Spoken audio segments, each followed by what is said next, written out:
Entrepreneurs, are your businesses, or is your business overstaffed? Is your team too big for the amount of work that's coming in? You need to always be looking at your business, especially definitely the profits, but you always need to be looking at it through the P&L, the profit and loss, how much you're in the black each week, each month, each year, and so on. But always be looking at your team dynamics and checking that is everybody pulling in the right direction. So again, you always need to have, I know it's a bit cliche, this mission statement. I'm not saying you need to go and send it off to a mission statement company who will then design a magnificent looking plaque that you can put in your office, and it needs to have all these fancy words. It could be anything you wanted to, really. It could just be done on an A4 piece of paper to build the best, whatever your business is, to help people the best, again, in whatever service you provide. But always look at your team and think to yourself, am my team working as efficiently as they could be doing? Am I cutting back on things here? Have they got the best equipment to be moving forward with? Is there anything that I'm doing as a business owner, the leader, that is holding them back? So again, you should always be having, don't get team meetings mixed up with team training. You should always be carrying out team training because you continually want to strengthen every link in your chain, definitely. And again, we all know the saying, the team is only as strong as the weakest link. So it's your job then to have that, the weakest link in a particular situation, scenario, element of your business, try to upskill them all the time.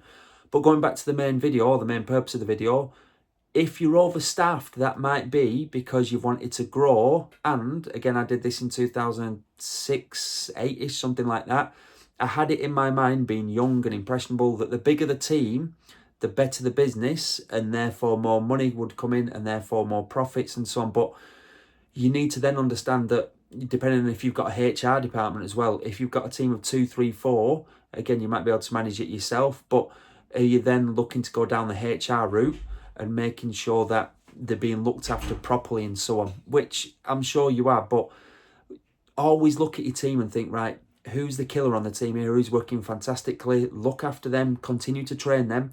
Who are the ones that are maybe, the 80-20 principle, who are on the lower end of the 80, the ones that really need to pull the socks up, and try and work with them. But one of my great mentors, I think he told me this in about 2007, 8-ish, if you can't change the people, change the people.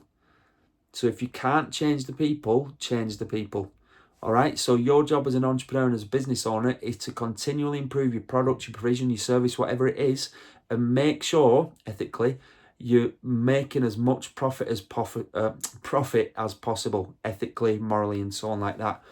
So yeah, in order for you to make as much profit as possible, tongue twister this morning, you need to make sure that each and every team member that you have is working effectively and efficiently. So again, you set the standard for that, whatever it is that you want them to achieve, set clear targets, key results areas, KPIs, whatever. But always look, is your staff, have you got too many staff on payroll?